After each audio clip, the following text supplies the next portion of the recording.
Hello guys, welcome back to my channel. I hope you are doing good, you are doing excellent. આજના વિડીયોમાં આપણે discuss કરવાના છીએ how to request ઇંગ્લિશમાં તમે કેવી રીતે રિક્વેસ્ટ કરી શકો છો. બે રીતે તમે રિક્વેસ્ટ કરી શકો છો, ફોર્મલ વેમાં અને ઇનફોર્મલ વેમાં. તો ફોર્મલ વેમાં જ્યારે પણ તમે રિક્વેસ્ટ કરો છો ત્યારે તમારે શેનો યુઝ કરવાનો છે? વુડ અને કુડનો.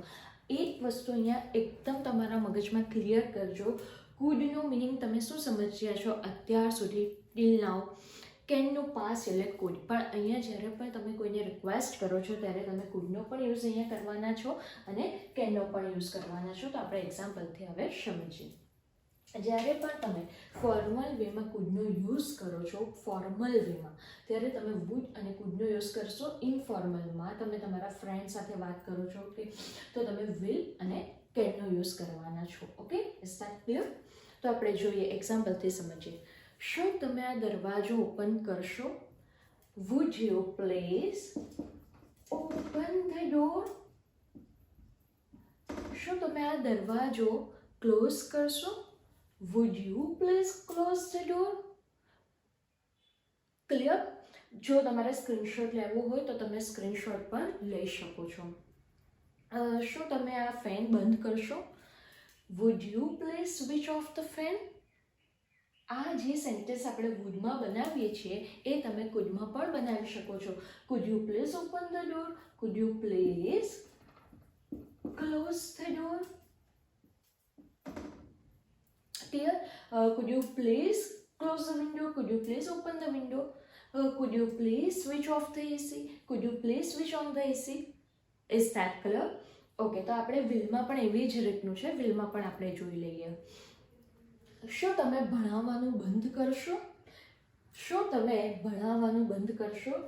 Will you please stop teaching?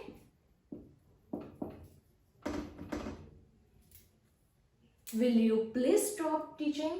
Can you please stop teaching? Will you please pick up my call? Will you please give me your pen? Can you please give me your notebook? Can you please give me a pen?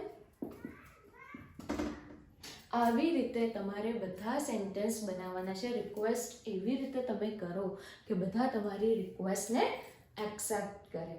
Okay, તમારે screenshot લેવું હોય તો તમે લઈ શકો છો. હવે જ્યારે પણ તમે કોઈને પણ રિક્વેસ્ટ કરો તો આઈ સજેસ્ટ કે આ રીતે તમે રિક્વેસ્ટ કરો. ઓકે, હવે તમે જ્યારે કોઈને પણ રિક્વેસ્ટ કરો તો સામેવાળો શું કરશે? આઈધર એને એક્સેપ્ટ કરશે ઓર રિજેક્ટ કરશે. તો હવે તમને જ્યારે કોઈ પણ રિક્વેસ્ટ કરે છે તો એને રિક્વેસ્ટને કેવી રીતે એક્સેપ્ટ કરવાની, તો હવે આપણે એ સમજીએ. ઓકે,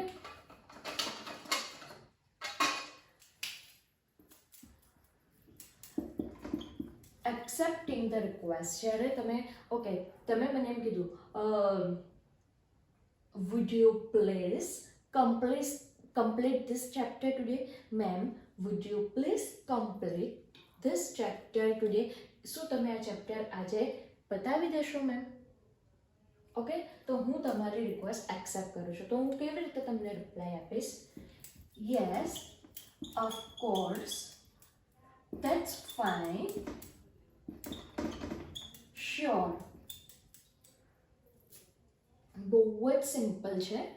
યસ, નો પ્રોબ્લેમ પણ તમે લઈ શકો છો. જો તમે જ્યારે પણ કોઈને આન્સર આપો છો ને તો મેક શ્યોર પહેલાં એક વસ્તુ ખાસ તમે વિચારજો કે એ કઈ રીતનો તમારો ક્વેશ્ચન છે અને કેવી રીતનો તમારીમાં રિપ્લાય કરવાનો છે. એ વસ્તુ અહીંયા બહુ જ ઇમ્પોર્ટન્ટ છે. Okay, is that clear? આજના વિડીયોમાં આપણે આટલું જ જોશું. હવે પછીના નેક્સ્ટ વિડીયોમાં મળીશું. જો તમને આ વિડીયો ગમ્યો હોય તો please like, share and subscribe કરી દેજો.